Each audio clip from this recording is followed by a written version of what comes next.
Hello, good morning. Rev'd Julie here from St Mark's Church, Brampton, with this week's reflection for the week, which today comes from John's Gospel, chapter 2, verses 1 to 11, and which you might know better by the title, The Wedding at Cana, but which I'm going to call The Day the Wine Gave Out. And I want to credit here the inspiration I received from the Reverend Mike Marsh and the work that he publishes on his website, interruptingthesilence.com. I have some good news for us all today. In just over 8 weeks' time, I will be conducting the first wedding at St Mark's Church for quite some time. The couple have asked to be married at St Mark's, and despite having to postpone it once, and all the restrictions that are still in place, when I spoke to them last Monday, they were really excited and delighted that we are going ahead. I just have to write a risk assessment for the ceremony. The couple are local, and so it feels like we know them already, and it will be a joyous time, albeit different to what might have been planned originally. Our reading from John parachutes us into Cana of Galilee and another wedding where things weren't quite going to plan. Our text for today is these 5 words from verse 3, which read, "When the wine gave out." It struck me as an interesting turn of phrase to say the wine gave out. There was nothing more to give. The supplies were completely empty, and it looked as though the wedding celebration and party was about to come to an abrupt end.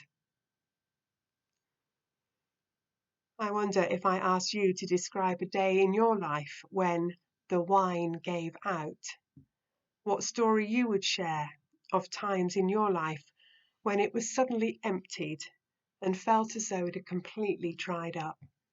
1 minute full of vibrancy and vitality, the next minute your world seemed colourless and lacking in every way.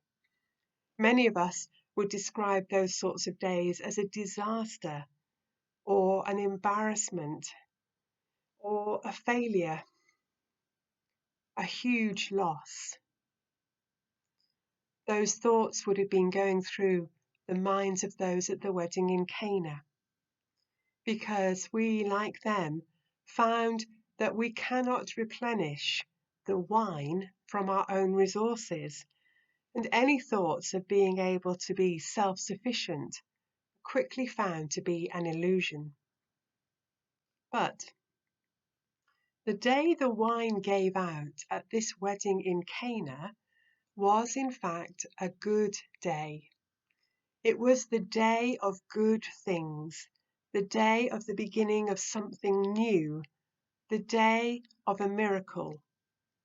Jesus was there in the midst, in the mess, and he made a difference.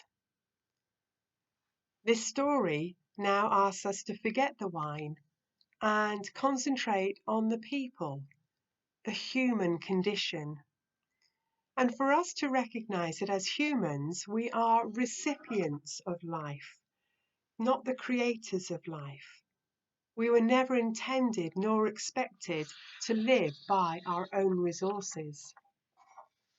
But when Jesus is part of our lives, when Jesus comes to be amongst us in the mess, then Jesus makes a difference, and the great miracle can begin.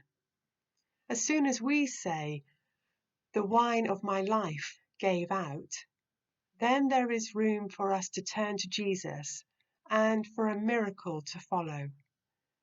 Jesus won't just refill our glasses. This story tells us that Jesus transforms everything so that water became wine. The colourless now became ruby red. That which now had no taste now creates a tingle on the tongue. And what was odourless now has a full bouquet. It is a good, extravagant, abundant, and endless source of joy. Isn't this such a good news story? And it is and can be our story, because every day Jesus pours himself into the empty jars of our lives. And every time we receive his good wine into our lives, they are changed and transformed.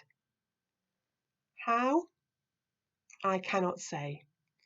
I can only tell you it happens, and it's happened to me and to others that I know. Sorrow is turned to joy, despair is turned to hope, fear is turned to courage, an empty life is filled to overflowing. And in the overflowing, the extravagant, abundant, and endless love of Jesus is then shared with others who may not realize the source or acknowledge the provider, but who benefit nonetheless and are made glad. So today and for this week, may this prayer be true for all of us. May God the Son, who turned water into wine at the wedding feast of Cana, transform our lives and make our hearts glad.